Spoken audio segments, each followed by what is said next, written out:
US President Donald Trump says the deal is in sight to end the dispute over Greenland. Trump also seemed to back down from his threats to take over Greenland by force and impose tariffs on allies. Now, the softening of the tone came after Trump held talks with NATO Secretary General Mark Rutte in Davos. The meeting came hours after Trump addressed the World Economic Forum in Davos and demanded immediate talks to discuss the acquisition of Greenland by the United States. But after meeting Rutte, the US president took to Truth Social and announced a framework deal for the entire Arctic region. He posted that an agreement had been reached to hold discussions to benefit all NATO nations.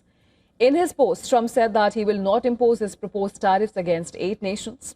He also indicated that discussions would include his desire for a Golden Dome missile defense system over the region. Later, he told reporters it would also cover critical minerals. It's a deal that people jumped at.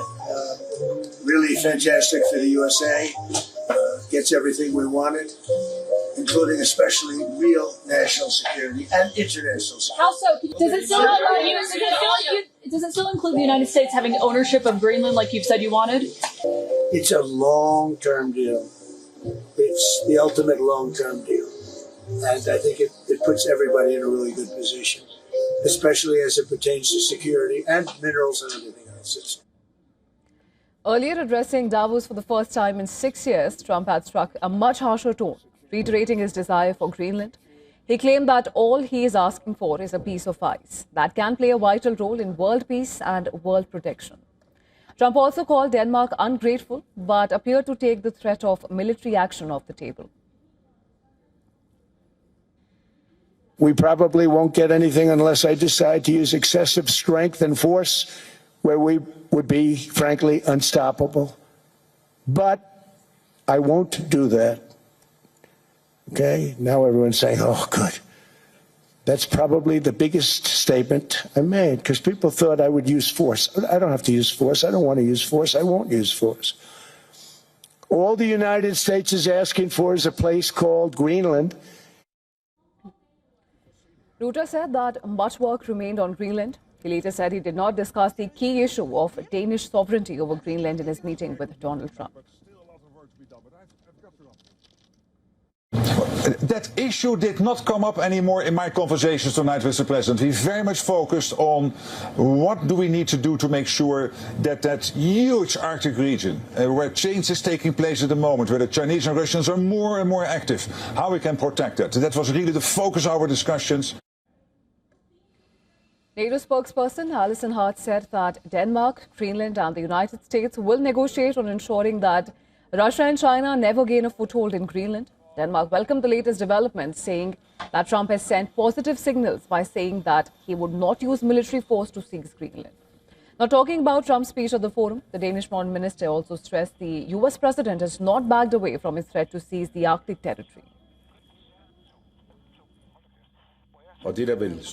What was quite clear after this speech is that the president's ambition is intact. Of course, it is positive in isolation that it is said that he will not use military force. Of course, that has to be noted. Meanwhile, the Danish defense minister expressed hope that the United States will participate in future NATO exercises in the Arctic.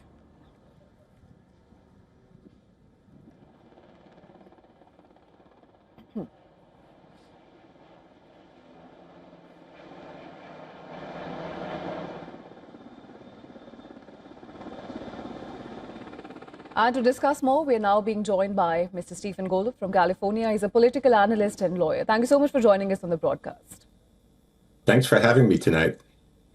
Now, I'm curious to know what would you attribute this softening of the tone to? Because now President Trump has said that he would not be using military tactics and that the deal is here. Now, was it always the plan? Or do you think the softening, that is something it has to be attributed to something? So what do you think has happened in the last 24 hours for this shift to happen? The U.S. stock market fell quite severely in response to his announcement of these large tariffs against the European Union, which also broke a previous deal he'd reached with the European Union nations. So that was the single biggest factor at play. Another factor is that above and beyond that, the Europeans Britain, France, Germany, led especially Denmark and Greenland, stood up to him. They said, no, you're not going to take Greenland. It's not yours to own. It's not yours to take. It's not yours to occupy. So that probably had an influence as well. So those two things, especially the stock market crash, to be frank, were the two main factors. More generally, there's a term that's often used in the US regarding Trump's negotiating tactics of first demanding really excessive concessions from whoever he's dealing with regarding tariffs or whatever, and then finally giving in. The term is taco, named for a Mexican dish, a popular Mexican dish. Taco, T-A-C-O, stands for Trump always chickens out. And though he doesn't always chicken out, he did go ahead and kidnap or seize the president of Venezuela recently. He very, very often does. And what we're seeing here is a part of that pattern. Really extensive, excessive demands, very unrealistic in a lot of ways, and then backing down when people challenge the bully who is Donald Trump.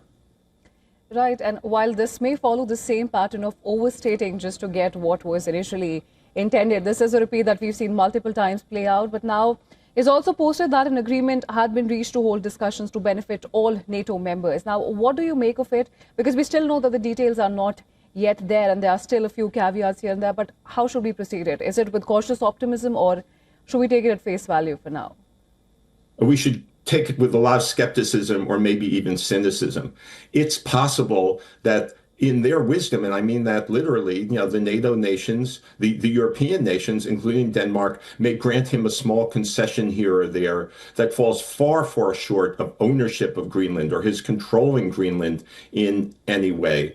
But for him to say there's a deal on the table or the deal is being worked out, no, that's simply not the case. But that's typical Donald Trump. He often says there are deals, there are concessions. He's gotten massive investments coming in, et cetera, et cetera. When you look below the surface of these statements, it's often the case that there's nothing there. There's one other element I want to add to this whole, or two other elements briefly to add. One is that regardless of what happens in the short run, if you're a European nation, you have to wonder, this guy was talking about going to war with NATO, with his NATO allies, over an island inhabited by 60,000 people in the North Atlantic, a strategically important island. But he was talking about doing that, about breaking up NATO over this. And you have to wonder, going forward, how much can we trust or rely on this guy? And I wouldn't blame European nations for really doubting how much they can rely on him. And then the second factor is an unrelated factor is you have to bear in mind that a lot of what Trump does, even including Greenland,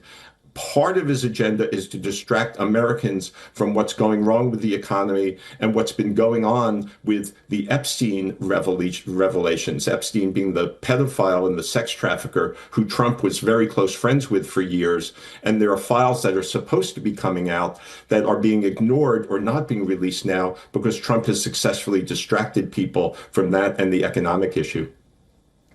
Absolutely. And we'll, of course, have to wait and see how the situation develops. But for now, thank you so much for joining us in the broadcast and sharing your perspective with us. Thank you.